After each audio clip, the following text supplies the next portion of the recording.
E aí, galerinha? Olha só, eu peço desculpa se vocês estiverem ouvindo o barulho do condicionador de ar, né? Mas não tem como fazer videodica sem um ar condicionado. Bom, vamos dar início à nossa 13ª videodica, que vai tratar do período regencial. É um período que vai de 1831 até 1840. É um período de grande instabilidade política e de consolidação do Estado Nacional Brasileiro. As forças políticas estavam divididas em 3 partidos, como eu falei na videodica anterior que tratava da evolução política. Era o Partido Restaurador, ou Caramurus, que apoiava o retorno de Dom Pedro I, o Partido Liberal Moderado, também chamados de Chimangos, que apoiam a monarquia e a centralização política nas províncias do sudeste do Brasil, e por fim o Partido Liberal Exaltado, também chamados de Farroupilhas ou Jurujubas, que queriam a descentralização política. O período regencial é dividido em 2 fases: o avanço liberal, que vai de 1831 até mais ou menos 1837, e o regresso conservador, que vai de mais ou menos 1837 até 1840. A primeira ideia que surgiu foi a criação de uma regência trina provisória, e por ela ter sido feita às pressas, ela teve um governo curto, de apenas 2 meses. Veio então a regência trina permanente e com ela o avanço liberal. A gente tem como destaque dessa regência trina permanente a figura, a força política de Padre Antônio Feijó. E as principais realizações feitas por esta regência trina, que era composta por José da Costa Carvalho, Braulio Muniz e o brigadeiro Lime Silva, foram as seguintes: a Guarda Nacional, em 1831. O que era a Guarda Nacional? Era uma força paramilitar formada por pessoas de posse, ou seja, grandes latifundiários, que vão ter a permissão de criar e sustentar um exército local. Lembramos que o Brasil não tinha um grande exército nacional. Em troca desse serviço, esses latifundiários vão receber o título de coronel. Posteriormente, essa Guarda Nacional vai ser extinta, mas esse título de coronel existe até hoje, e é utilizado no interior do Brasil. Outra criação foi o Código de Processo Criminal de 1832, que vai permitir aos municípios a escolha de juízes de paz, que vão exercer o poder judiciário e policial em nível local. Também vai permitir a criação do júri e a utilização do habeas corpus. Como principal acontecimento, a gente tem ali que eu destaquei em mais o Ato Adicional de 1834, que foi uma reforma da primeira Constituição do Brasil, uma reforma da Constituição de 1824, e foi uma tentativa de conciliar as facções. São medidas mais descentralizadoras, com exceção do município neutro e da regência una, que a gente já vai ver e vai ser agora. Olha só, as assembleias legislativas provinciais vão possibilitar a criação e votação de leis nas províncias, que vai descentralizar o legislativo. Mas tu tem que lembrar que, apesar disso, o presidente da província ainda era eleito, ainda era escolhido pelo regente, que vai continuar mantendo o controle. A gente vai ter também a extinção do Conselho de Estado, porque não tinha mais o imperador para aconselhar. As últimas 2 vão ser a criação do município neutro, o Rio de Janeiro.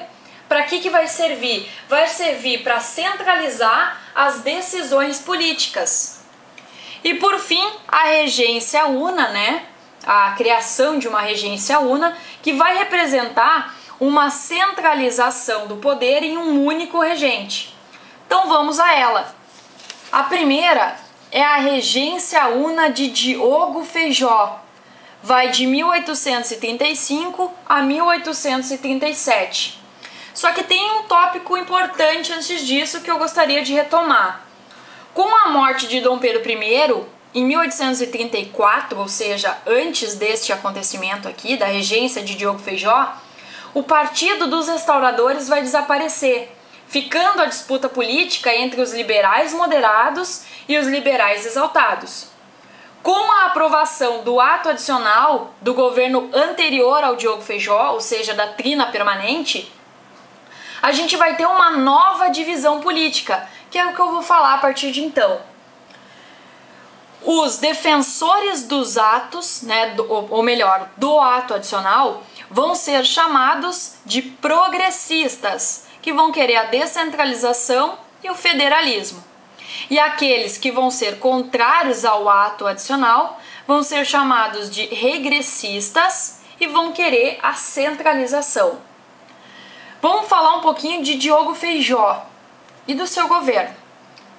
Diogo Feijó, ele conseguiu se eleger e ele era da ala progressista e não vai contar com a maioria na Assembleia Geral, que era de maioria regressista.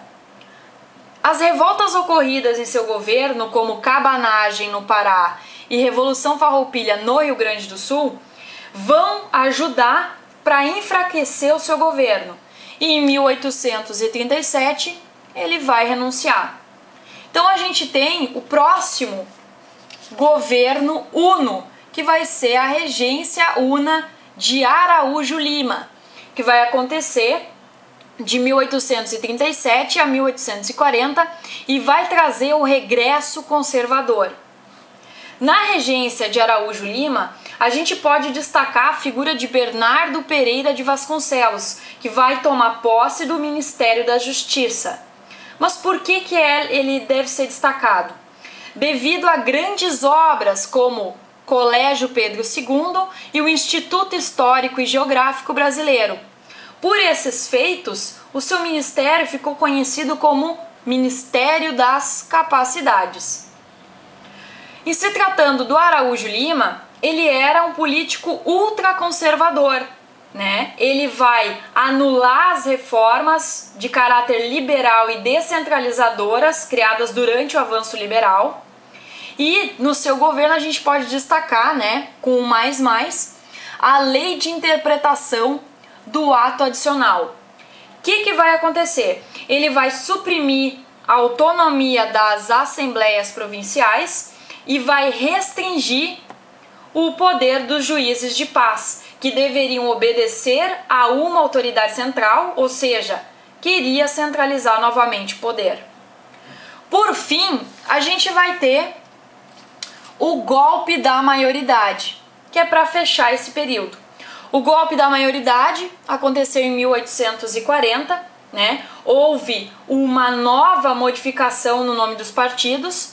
O Partido Regressista vai ser chamado de Partido Conservador. O Partido Progressista vai ser chamado de Partido Liberal. A centralização de Araújo Lima, descontentou muita gente, principalmente os liberais. Foi o que eu botei aqui, ó. Os liberais, eles vão se unir a Dom Pedro II, E eu botei a seguinte pergunta: mas por que os liberais ajudaram, esse golpe da maioridade, fazendo com que viesse o segundo reinado? Bom, porque os liberais estavam descontentes com a regência de Araújo Lima e o Dom Pedro II promete, agora com 14 anos e 7 meses de idade, ele permitiu que fosse criado em seu governo um gabinete ministerial formado por esses liberais. Então tá, pessoal, espero que vocês tenham entendido essa etapa do período regencial. Ela não é complicada, mas ela é um pouco extensa, e que vocês continuem aí vendo as minhas videodicas. Valeu, gente! Até a próxima!